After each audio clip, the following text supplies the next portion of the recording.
What's up, everyone? My name is Sara, Dietschy rhymes with Peachy, and your laptop webcam sucks. I'm sorry, it just does. So in this video, I'm going to show you how to up your game on your Zoom calls, and maybe if you want to record them, live stream them, this is going to help you use a real camera and real audio, all the things. Here's a little preview of the setup that I use for my podcast. You see there, I use my real camera and a nice little display to not only broadcast that to my Zoom call, but also to record locally for my podcast, That Creative Life. I'm gonna be running around the office and doing all the things. Oh, see, I tricked you, I stayed in the same place. This video is sponsored by DJI and their new OM4. See, look, it's an epic gimbal, really lightweight, and your phone just snaps on magnetically to it. I have an entire video about this gimbal that you can check out. But yeah, basically all I'm gonna say about that is the link is in the description below if you're digging the footage, the super smooth footage that we're getting from this. I'm just filming on my iPhone in 4K. So, all right, let's do this.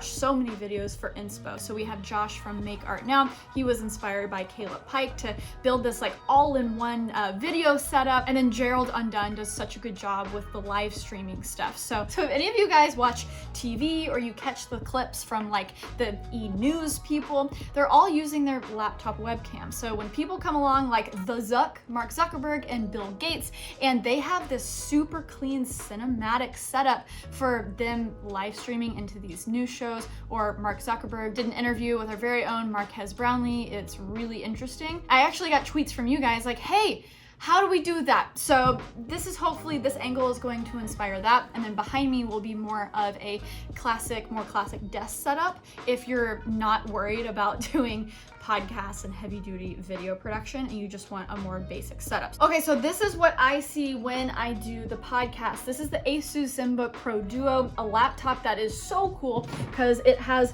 dual screens. We got a screen above the keyboard and then my notes are up here. And this is perfect when I'm doing a one-woman band for my podcast, That Creative Life. All I do is send the guest a little Zoom link because that has become the thing that people are just used to. They're not terrified. They don't have to download a separate app that they're not aware of. There are, of course, a plethora of video conferencing services, but Zoom is really good if you need to record what you're filming. So it kind of makes it perfect for a podcast. So first up is audio, right? Audio is definitely the most important thing. And I've gotten a lot of questions about this arm. So this is the OC White podcast arm. And it's nice because if you see, it's very low profile. I use these over here. These are definitely cheaper, but as you can see, it kind of gets in the angle and it's just really, dare I say, ugly. I'm so sorry. But these serve a specific purpose. If you have things on your desk like here, it'll help elevate the mic. So it's up to you. So as you can see with this angle, the mic arm isn't super distracting. It's out of the way when I'm sitting here right in front of the computer. Where the magic really happens with this laptop is the fact that I can still look at the Zoom call down here and monitor it if I need it. But then I can have my notes here in Notion. So, okay, I'm gonna ask my guest these questions, check them off, and then also have this over here to research anything if I need to, because again, one woman band. But something super important when you're doing remote podcasts or videos is getting the eye line right. So when I'm sitting down here, and if I had Zoom just like normal on the display right here, but I had my video camera hooked up to my Zoom via a cam link, an Elgato cam link, all of that's fine, that's great. You're gonna be using a fancy camera, but I'm gonna be staring right here into the laptop instead of looking at the camera. So my eye line is a little whack. So when people go and watch it later, I'm not gonna be looking at the audience, I'm gonna be looking at the person that I'm zooming right here. So this is where having a monitor really comes in handy, and it depends on what your purpose is, depending on the ones that you're actually going to purchase. So I'll come over here. Okay, so here is the camera setup with the Atomos Shogun. So I'm basically duplicating the display on my bottom display on the Asus ZenBook Pro Duo do. I'm putting up here. So this is my angle and this is the guest angle. So that's going to fix my eye line. When I'm sitting over there, I'm going to be staring at the guest right here. And so my eye line is essentially going straight into the camera, and that fixed the eye line. Having any type of display here is going to help you a lot. So this is like a fancy Shogun where you can also do recording to the display. So you can monitor the feed and also record. I got this because I also like to use this for other things, for my YouTube channel, for interviews. It's overkill. This setup is super overkill. Again, I just wanted to get the least amount of gear and get the most uses out of it. This is the Atomos Shinobi. So this is basically a smaller version of this, but this doesn't record. This is just a display. So it takes a HDMI in here. You can load up LUTs. There's a lot of great features that you can do with this. It has focus peaking, zebras, all of the normal monitor display type things that you can use for your other purposes on your camera, but it also is a really great double for displaying, I'll link this gear stuff in the description below. I'll link all my affiliate links. So if you find out what the right C-stand and grip situation is for you, put this just right below your lens and you'll fix that eye line beautifully. And I think this is gonna be a decent size for people because, hey, most people, your tables aren't this huge. I mean, there's a lot of distance here. So I love the size for this. When I'm all the way over there, I'm gonna be able to see my guest and also me. And Atomos monitors have a feature where you can zoom in to your image. So this is actually what it's getting from my laptop, but because it's a little bit of a quirky display, it's really wide, it's not normal. It's really handy to have this zoom in feature. So I zoom into the shot that I want. I get both guests here, boom, and we're good to go. Okay, so this is the Rodecaster Pro. This is really great for podcasting. It has 4 different mic inputs, so it's great for podcasting in general. It has these pads to where you can like punch this and it'll do a laugh track and you can assign that to other things. I think that one was like a fart. Did you hear that? That was kind of okay. You can connect a phone to do phone calls. It has a ton of effects built in, so you can do things like a compressor, a high pass filter, and it has 4 headphone jacks if you like to monitor the audio and all the people in the podcast, want to monitor how they sound. And then you can record everything to an SD card or plug it into Audition. But why I like to have it plugged into Zoom as well, so I can have a backup via the Zoom recording. So this is the flow. I only have one input. This is a Shure SM7B to a Cloud Lifter preamp into the Rodecaster Pro. Once I have the audio dialed here, I'll change the settings to record to an SD. So we have the local recording of the audio going straight to here to an SD. And then right here, we have a USB-C cable. Now this USB-C cable runs to my computer, and this is gonna enable for the person who I'm Zooming with to hear this microphone. And Zoom is actually really easy when it comes to this. All it needs is to see that there's a cam link for the video and then a USB-C for the audio, but of course through the Rodecaster. And it's going to show the settings for the audio and cam link immediately on the arrow next to the icons. So that's how I get a video signal and an audio mic signal through Zoom. So the person who I'm Zooming with is going to hear and see with their eyeballs the crispy video and audio that I'm also recording locally. So when I use the Elgato Cam Link USB to HDMI, that's going to use the full HD signal I have from my camera and put it into Zoom. Of course, Zoom is gonna kind of make it more crunchy and compressed, but a lot of these camera companies are releasing USB utilities where you don't need a cam link and you can plug the camera straight in just with a USB cable and you can bypass this entirely. The only caveat with that is you're not gonna be getting the full HD signal. So that's an option and not use a cam link, which is just extra cost on top of it, but this is gonna enable you to get the best video possible.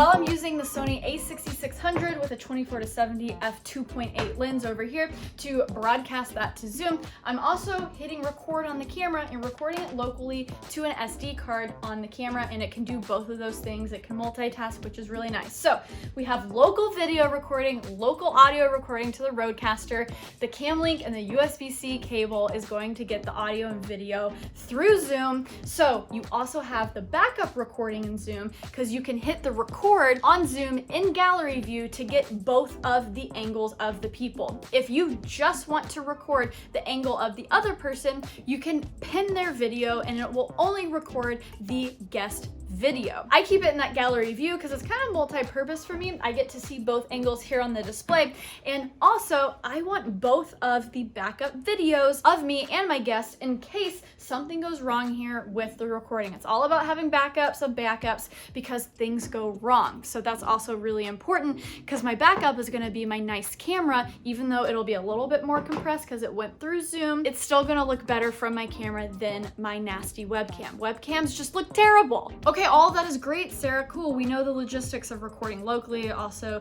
doing it through the Zoom, but what if I want the actual look of the Mark Zuck, of the Bill Gates? I admire them going that extra mile because, hey, if you got money, I expect you to step up your setup beyond just the laptop webcam. Can you tell this is like the hill that I want to die on? If you want to do that, you can do something that I did recently for my in-person podcast. I had the Blackmagic Pocket Cinema camera, 6K, 4K, just sitting on my shelf, and I was like, maybe I can use those, throw on the 35mm f1.4 Sigma lens because, hey, it's way cheaper than the Canon option, but it just looks great. It adds a lot of that beautiful blur in the background, and the depth helps with that. And I found a really nice LUT that I can just load up to the camera, burn it into the footage so it helps the highlights, and it just looks really, really nice. A lot of the cinema cameras, though, don't have a lot of the functionality of these mirrorless cameras, like good autofocus. But if you're doing an interview, you're not gonna be moving a lot. So Blackmagic also has a really good app that allows you to autofocus with a press of a button. So if I'm sitting here, I'm not moving, I press the button, it focuses, and we're good to go. It's not continuous, but it's kind of just, it grabs the focus, and then I hit record, and you know, we're good to go. So that's half of it, but the other half is something that I talked about in a recent video, and that's lighting. Honestly, the best bang for your buck, because it's free, is to just put your setup right in front of a window and have natural light on your person, on your face. But a lot of offices and sometimes homes have this ugly fluorescent lighting. You can show them, bring it up there. It's just bad. It's just bad. So I get more of the cinema look by turning those off. And I have a nice little 3-point lighting setup. 1, 2, and 3 behind me, which is a hair light. It's not pointing towards me right now, but again, you'll see in these examples of how having a hair light to separate you from the background is gonna help a lot. Okay, so that's the setup for all of my remote podcasts. All of the links will be in the description below. If something called you, you're like, oh, I need that. But maybe you're like, hey, Sarah, I don't care about recording. I don't need this fancy stuff. I just want to hook up my camera and really impress people in my Zoom meetings. Well, I have a solution for you. So let's go back here to my desk. All of these videos, I'm like, oh, they're gonna be 10 minutes. Gonna be a quick 10-minute video. How long is this so far, guys? We're probably at the 10-minute mark by now, right? 10-minute mark. How dare I talk about these people like Bill Gates and Mark Zuck and working professionals? I should have had my blazer on from the get-go. Should have remembered that. We should have. Okay, here we go. Oh, is Sarah showing up to work? Now I'm ready to show up to work like you guys are, you legends, every single day on Zoom. So let's do the desk setup.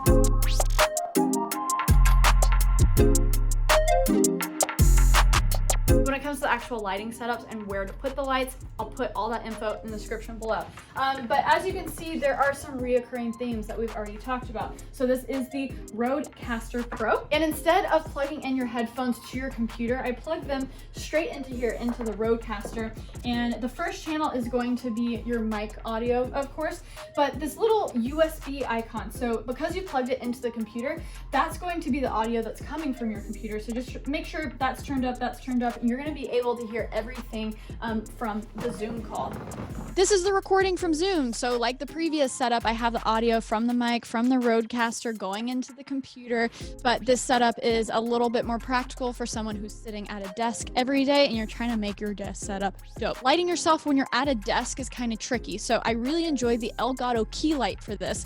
It's super powerful. They have 2 different options. You will be fine with the lower power option because this light right now is at like 15%. So if you can see the differences, I'm going to turn off all the lights. So, I mean, whoa, that looks kind of cool just without the lights.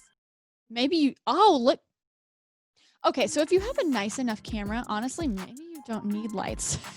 Well, that is like a $5,000 neon sign though. You know what? Live your life. Adding a really nice camera using a cam link is just gonna be a good start. So I have the RX100, Sony RX100 Mark V here, connected it to Zoom via a cam link. I have a micro USB plugged into the camera, so it just has constant power and it's not gonna die on me. Sony's are really great at low light. So wow, we're just looking great. Over here is a thing called a something canvas. I think it's like Nanoleaf. I think that's the company. So Nanoleaf, this gives me a great variety of colors in the background. And then we have my neon sign right here. So I'm not going to pretend like this already isn't like a lot of light going on. I'm just surprised how good it looks without a key light because Sony is crushing it for me. Hey, but if we need that key light, this Elgato light is so clutch. See, boom, we just add some light on my face. It comes with a stand that connects to the back of your desk so you don't have to hassle with pulling out your desk or just having a huge light behind your desk. That's just really obnoxious. So big fan of this.